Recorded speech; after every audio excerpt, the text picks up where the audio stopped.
We need to bring back shame. But Adrian, shame! It's an emotion. It's a bad emotion. No, it's not. There are no bad emotions, so stop thinking shame is a bad emotion. Emotions are emotions. And let me tell you a fact, okay? Emotions go away after 90 seconds. The only reason why you feel an emotion after, the prolonged 90 seconds is because you keep feeding it. Little Jimmy hates me and he keeps bullying me because I'm different. No, he just don't care about it. Ignore it or fight back. I don't know. It's Jimmy. I think we can all agree that everyone in my generation, being Gen Z, even though I'm literally on the cusp of being Gen Alpha, everyone hides behind a screen when they're trying to stand on all 10. And when it comes to real life, when they're in front of the person that, they've been in some alterations with, guess what? They're not going to stand on all 10. They're actually going to drop to their knees and, give them 50.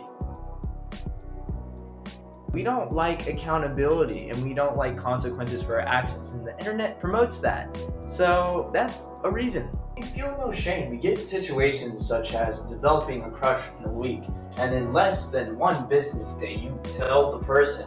And guess what? To that I say, you're a moron. Moron. So guess what?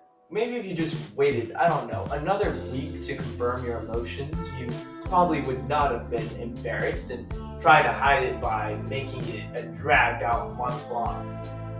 Simply put, some parents don't know how to parent. And yes, this is a section where I'm gonna bash your parents, and you guys are going to join me and say, hoorah, because I'm bashing your parents. You hate your parents. Just to let you guys know.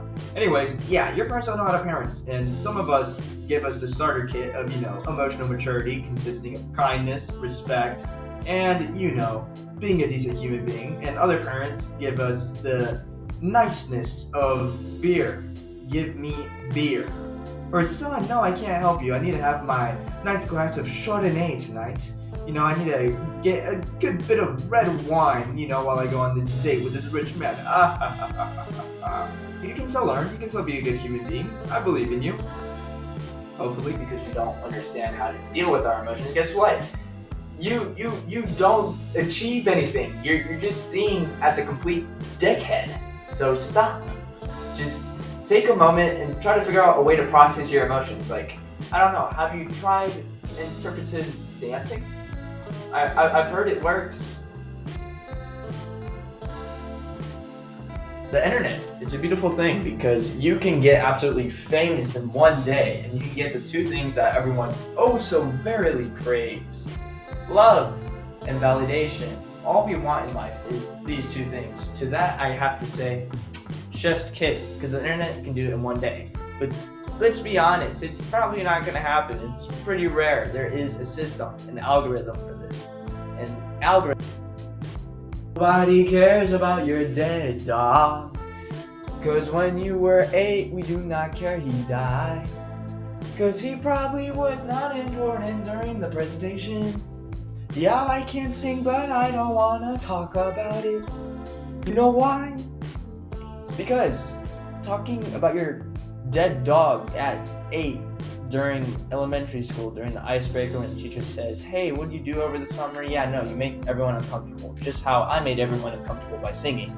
And yes, I will never be doing that again, and please do not clip that. Simply put, we overshare to the world because we want to have this illusion of closeness with other people, but really no. Because if you overshare too much in a small given time with no first impression with the person you're talking to, like you have no previous relationship with them, it's going to come across as really weird and really discomforting, and your first impression is absolutely screwed, and that is how the person is going to remember you, and you're going to cringe about it every night. And guess what? It's your fault. And maybe, just maybe, we want to overshare so we can flex.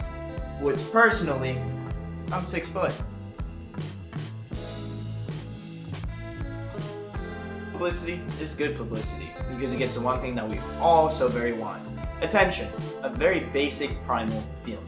Has promoted this notion of being shameless. Now, you may be looking at me like, no, Adrian, cancel culture.